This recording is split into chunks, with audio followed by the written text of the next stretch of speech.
Hey, what's up, y'all? My name is Millennial Smark, and I'm bringing you the slop, the whole slop, and nothing but the slop.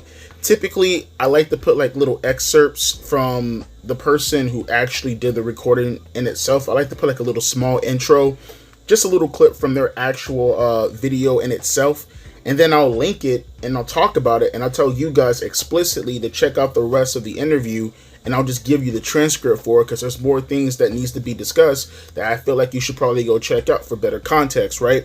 This time, because it's relatively early, right? So no one has came out with a transcript yet. I was actually listening to CVV live, and this actually got brought up. I wasn't even thinking about the Rikishi stuff. On God, I was just listening to Zilla for all their. Is that Zilla Fatu? I know Zilla. Happy now. When I wanted to hear what he actually wanted to say about it, and it had nothing to do with Rikishi. I just wanted to hear Zilla's background and everything, right? But they did go out of their way to talk about the Rikishi stuff, and I'm just gonna say this outright: the interview is absolutely fantastic. CVV with another banger.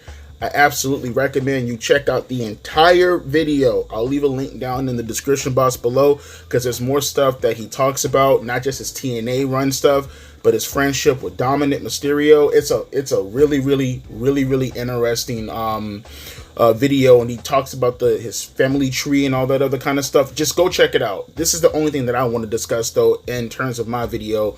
So let me leave a clip here and we can have better context seeing as we don't have the transcript at the moment. So check this out.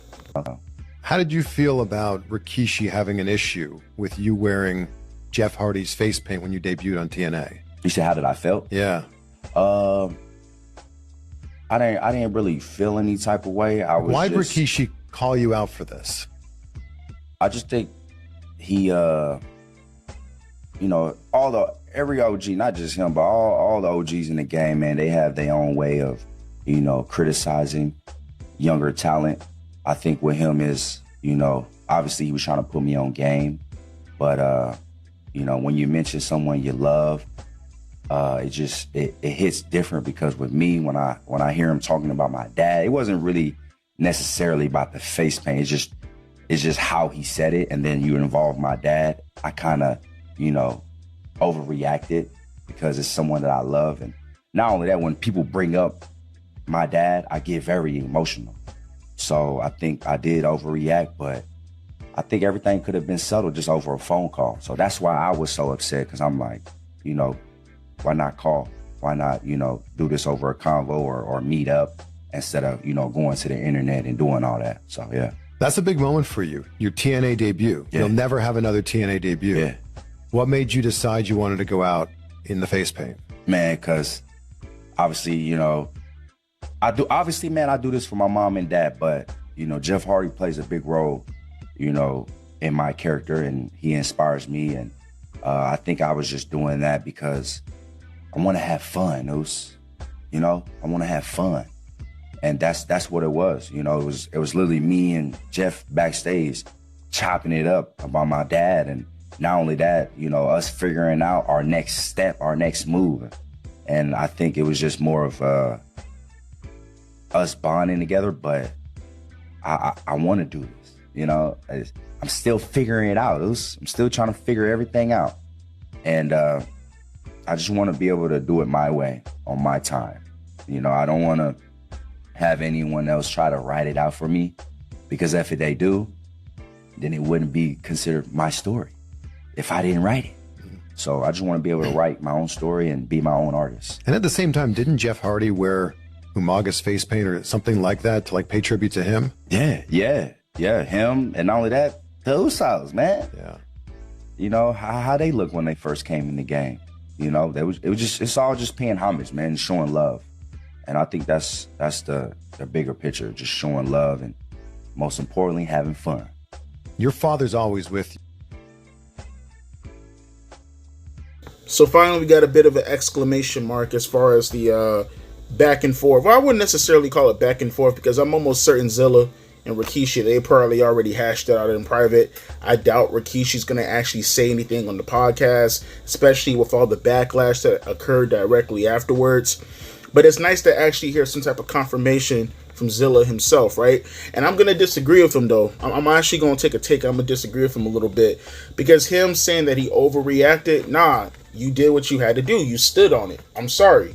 If my uncle came at me some type of way about my pops is dead too. Like Millennial Smart, my dad is dead. If my uncle came some kind of way at my pops, and I would feel some type of way like that. And he didn't come at Umaga in no type of like, you know, fuck him, fuck that, yada yada this, you know, whoopity whoop. No, he didn't do any of that shit. But what he did though was invoke that man's name.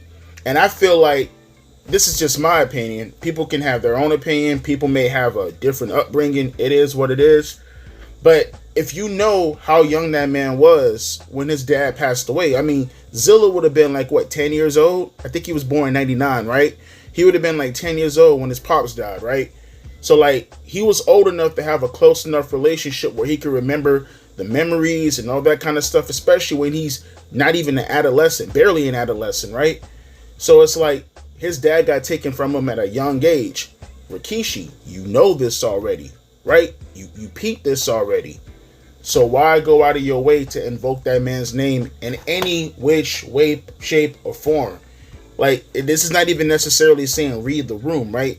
It'd be one thing if you were a homie or something like that, right? And even then, I'd be looking at you kind of sideways still, because like if you're the homie, you should know off rip, like how to get down type shit, right? But I'm saying though, like, if you know how your nephew was reacting to your brother's death, then like, why? What are you doing, right? Because I'm seeing people up and down the comment section saying stuff like, "Oh, well, understand that he was just trying to give him game," just like Zilla said. Zilla said the same thing. He knew Rikishi was trying to put him on game. Understandable, but there's ways to go about this. And before people are like, "Oh, that's their family, you can't tell them how to feel," I ain't telling anybody how to feel. I'm only reflecting on how Zilla just told you right now how he felt, how any normal person would feel with that situation being brought up. Like I said in the previous videos, let's just hypothetically say, for an example, right? You know, knock on wood, obviously. If something happened to the Usos, right? Relationship, no different, vice versa. A child's love for their mother and father is no different from a loving mother and father feeling about their children. Be real. If something happened to the Usos, if something happened to Jay, Jimmy, or Solo for that matter, right? I can't remember the other son's name, but like, you get my drift, right? If anything happened to any of them that we're aware of, how do you think Rikishi's going to react to that? Huh? I would assume heartbroken. I would assume all types of feelings, none too pleasing. And in the future, someone comes out of their way and they say some slick shit, right? And they invoke his son's names in the process of saying that slick shit. Even if it's criticism, slick shit is still slick shit nonetheless, right? There's degrees to it, but you get what I'm saying. How you think Rikishi's going to react to that? Like, I think any normal person will react to something like that. They're going to crash out. Don't even speak on my kids' names. There's a reason why, and obviously this is kayfabe, but it's just an example just to show you the emotions that can be evoked from a situation like that. There's a reason why you see the MJF and Mark Briscoe feud that's going on in AEW. I know, bear with me for a moment. I know it's kayfabe versus real life, but what I'm suggesting is there's a reason why they cultivated that story in the manner of how they cultivated. MJF didn't even have to mention anything crazy about, you know, he ain't go full on Randy Orton and Eddie Guerrero or anything like that, right? All he had to simply say or do was bring up Jay Briscoe's name. And the story being told was Mark Briscoe, he crashed out. You know why they told that story in that way? Even though MJF didn't explicitly say anything bad about Jay Briscoe, at least not that I'm aware of. It's because that's the type of thing that typically happens in real life in healthy families. You know, I see these cats again going up and down saying Rikishi didn't do anything wrong. Zilla needs to know how to take criticism. Ain't about taking criticism. See, y'all minds are fogged up in bullshit, bro. It ain't about taking criticism. It's off rip. Why you had to go down that route and we family?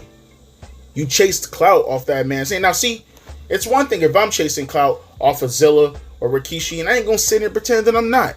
It's content. I'm a wrestling channel. They're wrestlers. Hey, it is what it is, right? I would like to think anybody else in my position would do the exact same thing if they happen to be in that field. It is what it is. We ain't connected. We ain't family. We ain't homies. I don't know them like that. But I can tell you this much. If I had a wrestler who was in my family, who was in a predicament or in a situation, hell no, I ain't gonna cover them. Now, if I gotta explicitly say something bad about them, I'm just not gonna do it. I'm not gonna do it. I might say something a little bit like here and there, but you know, the call in question like what the man is doing as a tribute to Jeff Hardy, to Umaga, and then flip it and say something as, you know, it wasn't, I don't think Rikishi said anything diabolical, but it was damn sure careless to say something like, hey man, you need to stay in your, you know, do your own thing, don't worry about this, don't worry about that, don't try to be somebody that you not type shit, when it's like, it's a tribute, homie. It's a tribute. It ain't trying to be about this or be about that. It's a tribute. So it's like, not only are you misunderstanding the whole situation, not only are you not realizing the context and the underlying message as to what he's trying to put across, but like I said, you invoking his dad at the same time. Like, you feel me? You understand where I'm coming from, right? I'm pretty sure most people, once again, with a healthy family, they understand, they see where I'm coming from as far as relaying the situation. I hope this puts a cap on it, and I hope we can move forward from all this and stuff like that. Like, it ain't like, because I know people are going to be like, Devontae, it wasn't that drastic or anything like that. Well, at least for my channel, it's my biggest video of all time now, right? So at least for me, I got to put at least a little bit of cap on it, if anything else, not including myself in the situation. I ain't parasocial here. Don't look at me that way. But as far as it, you know, being something that's, I guess, going to be somewhat important on my channel for the time being, this is the cap on the situation. I don't really expect Rikishi to want to come out and say anything else about the situation.